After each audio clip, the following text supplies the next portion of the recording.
All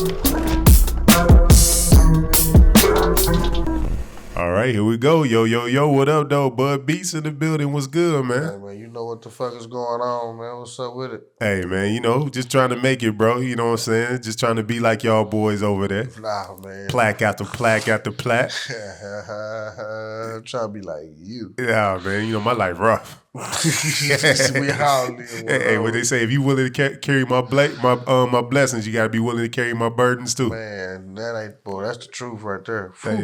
Hey, man, definitely you a name in the city.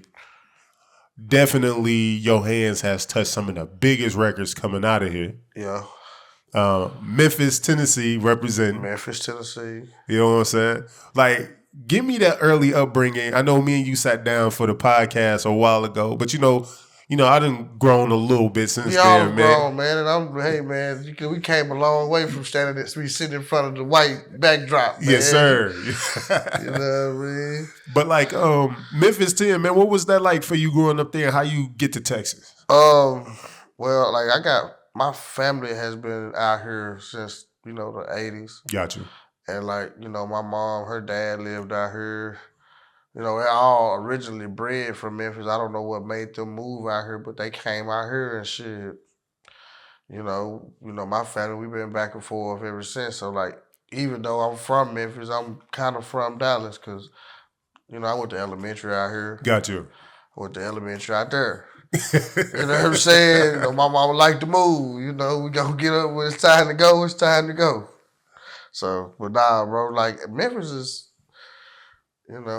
it's something spectacular. You know what I'm saying? Especially music wise. But I didn't actually start doing my own music seriously, like as far as like school and shit, till I came to Dallas. Got you.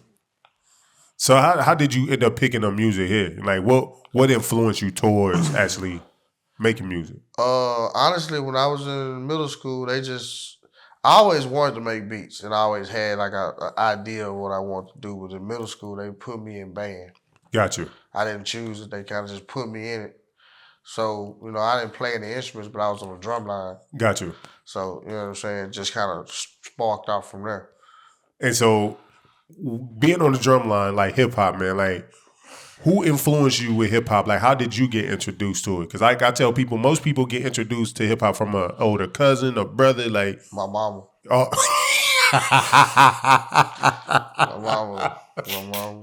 my mama listened to gangster music.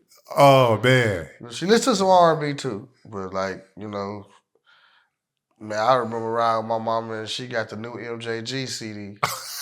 You know what I'm saying? It's like that. You know what I'm saying? So, I remember Scarface. Man. Like my mama riding around listening to Never Seen a Man Cry Till I Seen a Man Die. Like that's my mama listening to this. You know what I'm saying? I ride with my granny. We listening to number old school. Like, you know what I'm saying? But I get to call my mama. She playing that gangster shit. Speaking of your Bob, man. Y'all boys had me dying about your Bob over at the studio the other night, man. Oh, like yeah. Your mama don't play her. What? She in them pockets. Man, your mama's a gangster and she is gonna ask for it. She ain't ashamed. She gonna be like, hey, how you doing, baby? You better not have no jewelry on. She gonna ask you for something. Give me something. I know you got something on you. My mama a thug, bro. Like, you know what I'm saying? I love my mama to death. That's probably one of the realest people I know. That's dope, man.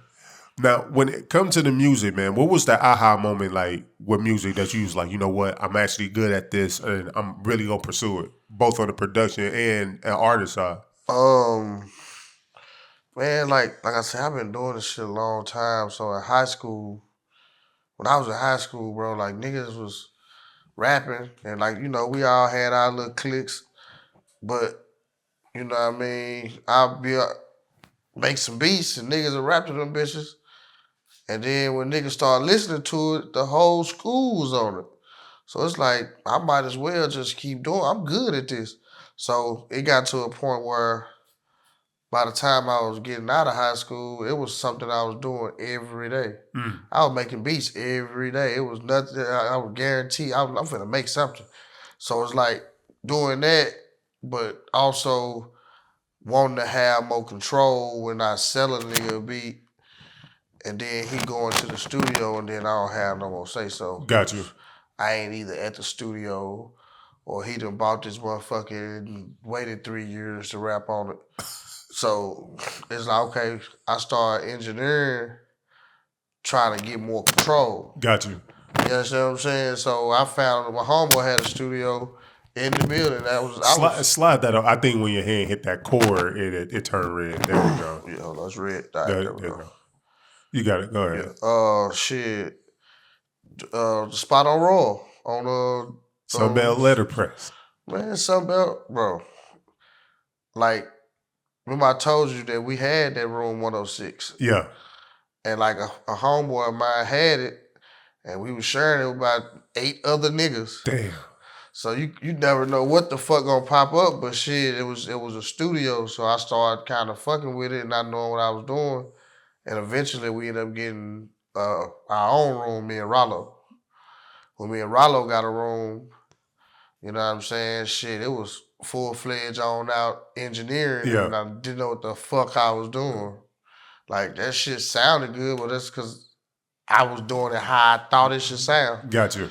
Man, we hired an engineer. And of course, we growing. Like, this is about a year or two, man. We got an engineer. And he was like school trained, you know what I mean? Shout out Kobe. But Kobe still couldn't give the sound I wanted. Got you. So I kind of had to get more and more hands-on. And he started teaching me little small things because he was school trained. I ain't never been to school for the engineering. Right. I've been just all off of just my ear. So, he taught me a few things and shit. From there, I just started building up clientele, and that shit just started growing and growing. Just meeting people. So you was kind of like that hooper who can just, in the hood, you can ball, and then you got your coaches like, okay, man, here goes some fundamentals. Yeah, take that raw talent. I ain't go to practice. I was like, practice? Nah, we good, man. We got this. But it be times like that, I feel like that shit come back and bite me in the ass. Because like now, I'm like 10, 11 years into it, and it's like I want to know. Yeah. You know what I'm saying? I want to know that shit now, so it's just different. As an engineer, because a lot of times being a producer and an engineer, some engineers and producers can get stuck in the sound that was popular at the time. That, you know what I'm saying, I guess at their generation of music. Right. Like, with the newer, younger guys coming in, like, how do you continue to progress your sound and make sure that your sound is relevant for the current times? Well, you got to listen to the music. And that's probably what people don't do. People listen to what they like, and when the new stuff come out, just because they don't like it, they don't listen to it. But you got to pay attention to the youth is. That's what drives the culture. Absolutely. So if you're not paying attention to what they doing or paying attention to how it sound, that's who driving the market. That's who coming in and spending their money. You know what I'm saying? I got a lot of older clients, but I got a lot of young clients. Got you. Like, it be young dudes that come in there and it be their first time ever recording, but they know how they want it to sound. Got you. Nah, I want it to sound like this. Like, I got a guy here come in and he'll tell you, hey, can you do this? Hey, can you do that? I don't necessarily like it. But that's because it's just me. Got you. But I still listen because he might know something, or he might be from a region or area that I ain't paying attention to. So I need to be focused. Okay, let me listen to him. Okay, let me make it sound like how it sound. Okay, let me hear some of your older shit. Okay, I bet. They just adapt. You know what I'm saying? Like, some people don't know how to adapt. Some people just can do what they know how to do and do it like that. But you have to adapt. You have to change. I was telling people, shit, 5 years ago that the Detroit sound was in and nobody listened. Now that shit's fucking huge. Slapping. Man, come on. Going off. Shout out Detroit. I know you from I appreciate that. Joy Road, Exit 9. You know what I'm saying? Hey, but shout out to your people too, because Memphis, just as much as Detroit going off, Memphis is going off too. They are. I'm proud of that, man, because when I came up, the city was on stuck. And like, that's where I had to go. I couldn't sit around there because shit, niggas, if you didn't sign the 3-6 Mafia, you wasn't nobody. You wasn't nobody. You had to fuck with the key niggas. Like shit, Gotti was, he a stronghold. If you don't fuck with Gotti or fuck with Dolph, like, but like now these young niggas is coming up without anybody. Body, yeah. You know what I'm saying? And then I don't know if you pay attention, all that shit be sounding A1. Yeah. You know what I'm saying? But that's that just come from that's in the roots out there, man. That sound, we just got that with that's undeniable. We got that sound. The top producers are from Memphis. Top engineers, like we got like a lot of top niggas that's doing it. And I think it's more engineer producers from Memphis. Okay. Like I see a lot of them that be producers and engineers. What's your top 3 producers that you really vibe with right now? Just in general, not no location or whatever. Man, I can't. That's kind of hard to answer because I rock with the home team and I rock with a lot of people out here. So I mean, I gotta put my people on because that's still my people. So it's gotta be the home team. YL, Lil Mister, Sean on the beat, Queen Beatz. Like these my favorites because I ain't gonna lie. A lot of the shit that's playing now, we was making that shit years ago. Gotcha. It's just about getting heard and like Lil Ju made it. Like that's one of my partners. Yep. Like we've been doing this shit for years. We all been linking up for years, just putting this shit together and cultivating this shit. So that's why I shout out to because a lot of these niggas are from Dallas and they don't get heard. No, that's true. Because Lil Ju, I heard that name. Lil Mister, I messed that up because he was coming over to my studio, and I was trying to get the bag. I wasn't care about if you here, you paying me. I should have took the bullet on that one. And say, hey, bro, you can produce as much as you want here. Okay, so then like when you use the word stuck, like Memphis at one time was stuck. How would you define Dallas DFW scene now? On the studio level, it's thriving. Gotcha. Versus when we was doing it. Yeah. Like when we started, it was, man, these young guys is rapping. Like they coming out and they recording and they ain't doing no trip. There's a lot of people recording themselves now. So, but as far as the scene in Dallas, it's thriving, bro. Like it's thriving more than it ever was. I feel like it's thriving more than when they had the dance boogie era. Gotcha. Like, because it's so much talent that's starting to be saw and be heard, you know what I'm saying, and being recognized that it's just about, okay, let's just keep going. We just can't stop. We can't let just one person do it. There's too much talent for us to just let one person do it. Everybody got to thrive and push. All right, okay, we got Bobby, we got Freddy, we got Yella, rest in peace 3. We got what's his name? The other Bobby Sessions. Yeah, Bobby Sessions. Yeah, got Bobby Sessions. You know what I'm saying? You got like Russ, a lot of people that's starting to be heard. Jay White. Yep. Like that's all from the city. That's like okay, they starting to recognize it.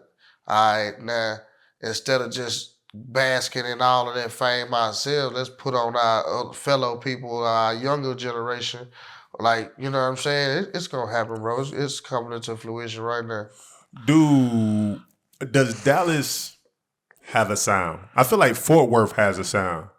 Like, you can hear they rap cadence. It's almost like that punch in. It ain't a Detroit punch in, but it's a... I don't say we have a sound. I don't even think Fort Worth has a sound. But it's just my opinion. But as far as the sound, bro, like, nah. Because... it's so many different eclectic artists and non-eclectic artists in Dallas. Like shit, it's a lot of niggas just talking about something, and it's a lot of niggas like Ty Harris. Yeah, he can make any kind of song. I feel like he can make a conscious song and he can make a country song. Yeah, like just a young nigga song. Just like you say with the quick punch in, like you know what I'm saying. So it's like it's so well rounded. It ain't no sound, but out of all that well-roundedness, it's going to develop. Because I asked that because, like, again, when you hear Detroit beat come on, you go like, automatically from the cadence and a sound, sonically, you get that Detroit. Same way with Memphis. You can hear it immediately. Do you think that's important? Like Chicago, the same. You can hear it. California, You know, you can hear it. You know, You feel like the states, Louisiana, the same way. You can yeah. hear it. So for the states, Atlanta, you can hear it. California, like I feel you, New but York. that's what. But if you really pay attention, bro, Dallas is like smack dab in the middle of everything. Like we Midwest, South, West Coast, and Coast. East. Like back in the 90s, bro, niggas in Dallas was riding on D's like California niggas. Yeah, all they did was they just made them a little bigger in the 2000s. They put bigger D's on the cars. Gotcha. 15 inches. Now we put 22s on it.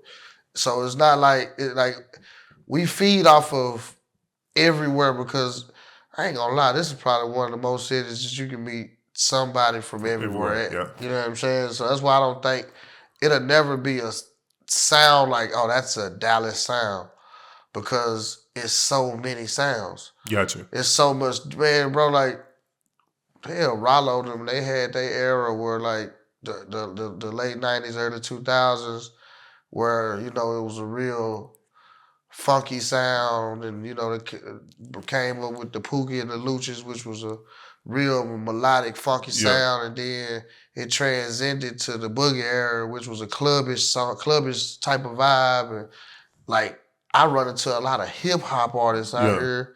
It just be it's I don't know, bro. It's just too well rounded to be one specific sound. Being that though, I had a debate, an interview with Sean that's coming out soon. And we talked about Chicago and its influence on hip hop and how maybe Chicago is probably one of the most influential demographics on hip hop because we in the world of op music now. Yeah, Dissing the Dead, smoking the op, things of that nature. How do you feel about that? Like, do you think like the culture of Chicago, gang culture, and getting into hip hop, did it help it? Did it make it more dangerous? Like, what do you feel about it? Go ahead. Real quick. You cool. Sounds still good. Yep. Yeah, as far as, bro, like, I feel it, but I don't think it's people just feeding off the culture. It's the culture having a turn. You know what I'm saying? Like right now we're in the time where these young niggas can't talk about nothing but what they doing. Okay, y'all want this shit to be as real as possible. I ain't saying everybody killing, but everybody out here living in poverty, and you gotta do what you gotta do. Yeah. And I've been to Chicago. I've spent months in Chicago, and I know for a fact I've rode through the south side of Chicago, and it's hard. So, you know what I mean? For a young nigga growing up, you gotta keep a pistol. Gotcha. You gotta have a gun. I'm from Memphis. Everybody got a gun. Because you don't know what these little crazy ass niggas up to. Or some niggas just got something on their chest. Some niggas got a bunch of money in their pocket. Some niggas ain't got nothing in their pocket. So it's going to always be a problem. It's the same thing around here. I tell niggas every year, you got to survive something in Dallas. That's real. You got to survive it because there's niggas that don't survive it. The same nigga you see popping bottles all winter. When the summertime comes, you might not even see this nigga. You're not going to catch me too many places. That's why you don't holler hills. They snatching niggas up out their cars from around here. So when them niggas talking about options, my dead homie, nigga, they doing that. Yeah. You know, it ain't us embracing the culture shit. That same culture is right here. Yeah. You ride through South Dallas and Oak Cliff and North Dallas and all these areas, bro, say it's just going down over there. I mean, I'm quite sure people diss the dead. I feel like Chicago culture kind of normalize it. That's the new thing now that's what I'm saying. So I can understand in Chicago that's how it is, but now like you see everywhere in the hood, every hood, that's the new normal now. Man, niggas been dissing the dead in Memphis forever. 3-6 Mafia, that's all they used to talk about, killing you, and then they gonna diss you if you died for real. Like, they don't care. Damn. Like, it's like that. It's cutthroat everywhere. That's the thing. Like, you know what I mean? Go to Atlanta. they gonna rob the shit out you. And they gonna make a song about it. It's cutthroat anywhere you go. You don't walk through DC unless you know somebody. It's real. You know what I'm saying? You don't walk through South Central LA. You can't. You can't just go. You just can't park your car on the side of the street and walk down Crenshaw without somebody saying something to you. Gotcha. It might not be no motherfucking gangsters, but somebody gonna say, "Hey, where you from? You don't look like you from around here." Somebody gonna say something to you. It's gangster everywhere, bro. Like, these niggas just talking about what they talk about. And it's just transcending more because it's put more in our face. Hell, the more light gets shown on Dallas, that's why you hear the op talk. The young niggas is getting on. And nigga and Arlington shooting each other. For sure. Hey, it's... But all these years, niggas used to say Arlington soft. So now they feel like they got something to prove. You know what I'm saying? That you done made the controversial. You know how everybody Arlington, them niggas pretty boys. All right, now look, now they popping you. Yep. The pretty boy ass niggas shooting at you. What you gonna do? So do you think with the gun law that just passed here in Texas, do you think smart or? If you know better, it's low key been like this. True. It's just on paper now. Like, you know what I mean? If you can legally have a gun and don't have to be registered, like it don't have to be. But now you can carry. Now you can carry it anywhere. You can walk with it on your purses. Yeah. They're not tripping, but you know what I mean? You could have been had a gun in your car, long as it wasn't, loaded one in the head, they ain't tripping. But I ain't gonna lie, bro. All these people getting killed, you better keep you something. I feel like this is my theory. For those who more middle class, upper class, this gun law makes it more safer for them. For those who are more in the impoverished kind of state, more low income, I believe that can make it more dangerous for them. I believe they should do a psychological test on motherfuckers who buy pistols. That's just my take. I think they should do a psychological test because some niggas aren't mentally capable of handling a gun because once you shoot that motherfucker, you gotta be ready for whatever come behind that. That's true. You can't just pop in the motherfucker and think that, oh, I got away with it. We're in 2021, man. There's cameras everywhere. Doorbell ring be catching. Come on, fam. Like, come on. You gotta think, and these niggas don't think. Fam. They got Mo 3 on the freeway not even 5 seconds after he got shot. Yeah. 2021, bro. Shit, you gotta be ready for what come with it. So, when you tote that pistol, you walk around. Like I tell niggas the dumbest shit I see all the times. I see young niggas walking in the store and they pistol hanging out their pocket. You don't know what that man behind that counter on today. Yeah. Or you don't know who came in here before you. Yeah. And he can see your gun and get nervous, and now he done popped you. Do you think, because like you said, the psychological evaluation, the hard thing about that is you can be perfectly sane today and some shit happen tomorrow that knock you off your rocker. I understand that completely. Because they say everybody good until the day they turn bad. That's how that shit is. No, that's the truth though. Cause man, I ain't gonna lie. I know some niggas, Yeah. They lost it. So I know some niggas with short tempers. No, for sure. Speaking of the culture of the city, I know we talked about it. Rest in peace, Mo 3, Trapboy. And the thing is just the culture with the whole just overlooking that, because I felt like the death of Mo 3 kind of really opened the world to Dallas. I understand that. Don't get this shit twisted here. It's real. Like from what happened to him to Boosie, what happened to Boosie. I forgot about Kennedy. That was a hit for sure. But bro, I think it opened up the city's eyes. In my opinion, it opened up the city's eyes and damn. Never thought it would have been him. Yeah. It could be you. Be anybody. It could be anybody, bro. Like, shit been going all the way left. And like I say, it ain't just here, it's everywhere. You know what I mean? It's a war out here. Yeah. You gotta survive. You gotta be smart. You gotta be on point. You gotta cross your T's and dot your I's. Because if not, somebody gonna do it for you. For sure. Do you think people, a lot of times, some of the things that people go through, do you just think that's an act of life, pain just happens, or majority of it self-inflicted? Like as far as like people's issues? Yeah, just issues. Like, you know what I'm saying? Like when people go through like major issues, whether it's violence or whatever, or like you said, wars happen. Yeah. Do you think a lot of those things happen just because, life happens, or do you think a lot of it is self-inflicted? A lot of times, from what you say and what you personally do. So a lot of times people put themselves in situations. But, it's some shit, karma's real. I believe in it. I ain't gonna say it's real. I believe in it though. Gotcha. Karma and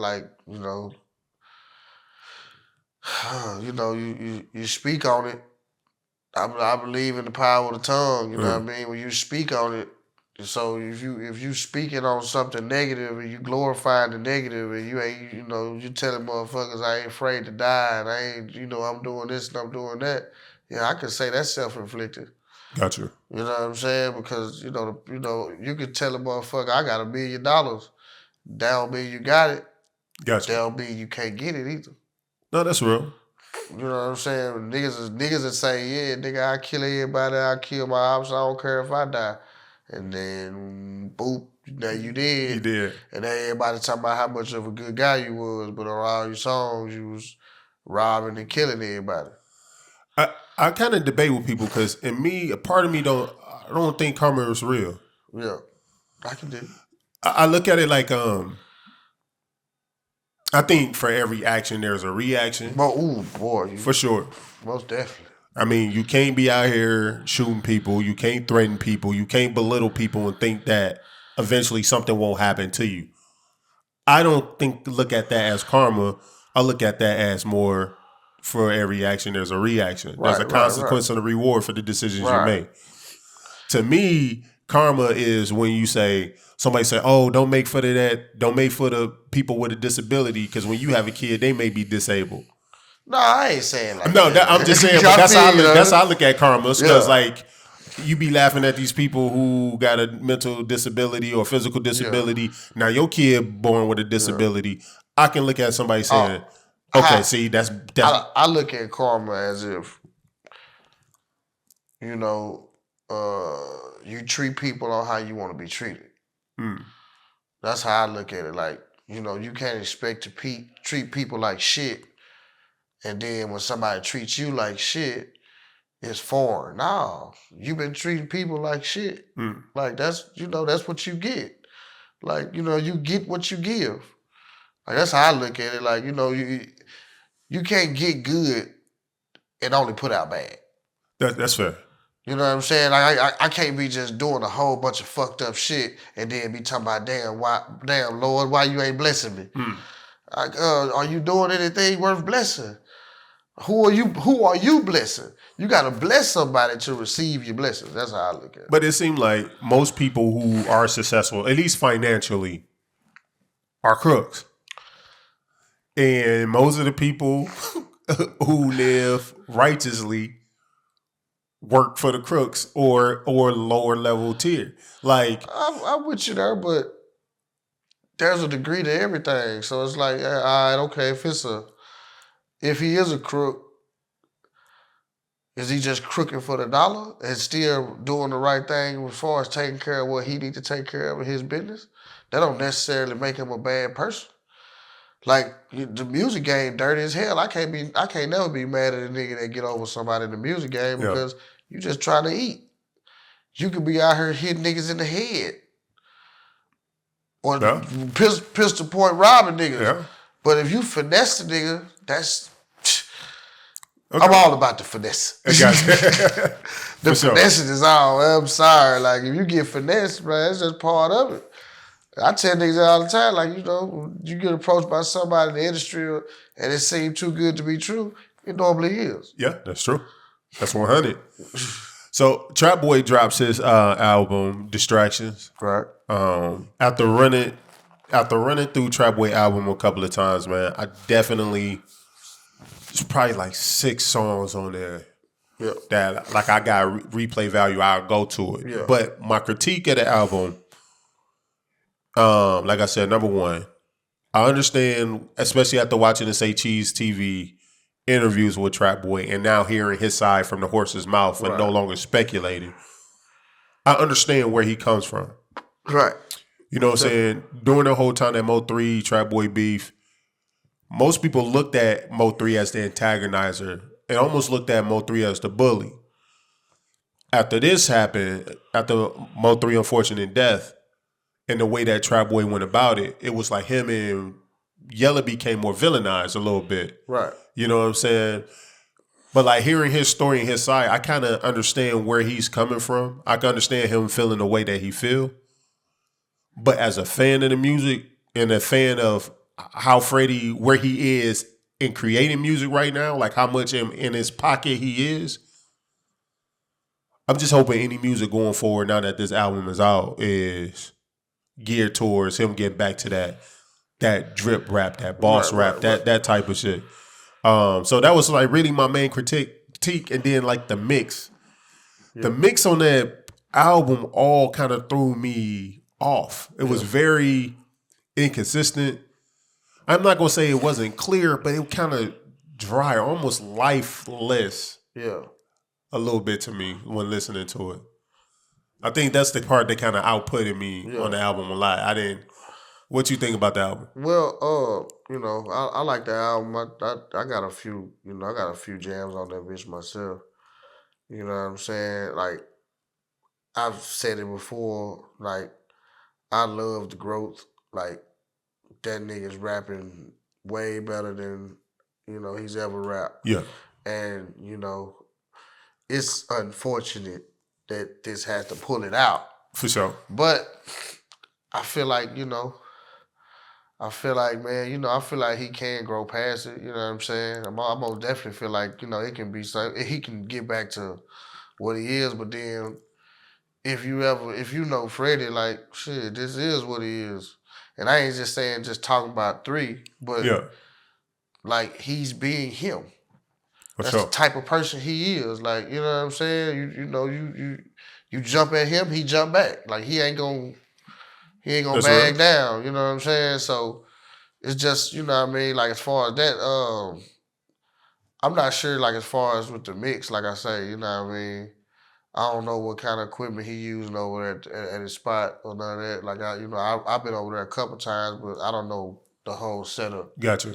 But like shit, I really don't even know how they put the tape together. It kind of hit me out of nowhere. I heard a few of those songs before because I fuck with JT, but as far as like, I don't know how the whole, a lot of times, a lot of rappers do shit last minute. That's true. And they'll just look. I got these songs. We drop it next week. I don't know if that's the case, but I know how that be. Dealing with artists should be spontaneous. Yeah. You know what I'm saying? I've dealt with artists and they call me and say, hey, bro, I need all the songs mixed by Friday because I'm dropping the album Monday. And I'm like, wait a minute. Come on, man. Like, no, that's real. Like, I know what you, man. Like, you out here doing your music, doing your thing. You got a project and stuff coming up right now, man. Kind of talk about that. Man, I dropped Botanical Gardens 2 years ago, and then I dropped Habits last year. And my biggest fuck up is I ain't dropped no visuals. Yeah, that seems bad. But I be having so much going on, it just be so hard for me to just keep that drive going on the rap side. Yeah. Because, we have dry spells. Like, I'm a producer. Like, I have spells when I don't make beats for a couple weeks. So when it come to rapping, I might not rap 2-3 months. But then within those months, I'm engineering and I'm in control of so many other people's project. It just throw me off. And by the time I look up, it's been 6-8 months. And I ain't promoed. I ain't did this with my album. Shit important. Shot videos. So, I shot a video the other day for off Habits. Okay. Yeah, trying to, I told myself before I drop anything else, I'm gonna try to drop some visuals, Gotcha. and then. How you balance all of that along with fatherhood? Because you a new father just like me, man. Bro, like it's like the hardest. And But you 2 in now? 1 or 2? Two boys. 2 boys. Two Okay. boys I love to death, and 2 crazy baby mamas. That's that's the biggest headache. You know what I mean? They young right now, so they babies, bro. So I'm dealing with all the problems. I feel right you. now. So you want more? nah, I don't want no more kids. I think I'm okay. You know what I mean? Like You gonna get clipped? nah, I'll never get clipped. I went. As soon as I found out I had a little girl, that's 2. I said, oh, boy and a girl. Hey, you went straight to that doctor. Snap. That won't be the first thing I've known you to go do. Out of sporadic. Say, I remember you when it got the herpes. If y'all don't know, go back. Hey. Big D when it got the herpes. Hey, man. That was such a waste, bro. Because I had all this footage, or I was going to drop that shit, man, and the footage got deleted. And I said, man, I wouldn't pay $400 for this shit and couldn't even do the little documentary I wanted to do. I said, how was it? He said, it was itchy. That shit is terrible. That shit is absolutely terrible. In fact, I already know that it isn't no cure for baldness because LeBron James, who a billionaire, would have had it by now because he's doing everything he can. He show up to the game so through. I be like, come on, bro. You got to... Hey, man. But I tell you what, man, I appreciate you, man, sitting down with me. Nah, man, anytime, man. I fuck with you, boss, man. Hey, man. Big D, man. Brother from another mother. Hey, for sure, man. And we gonna link up again. Always, man. Mogul Media, man. Y'all stay tuned. Peace.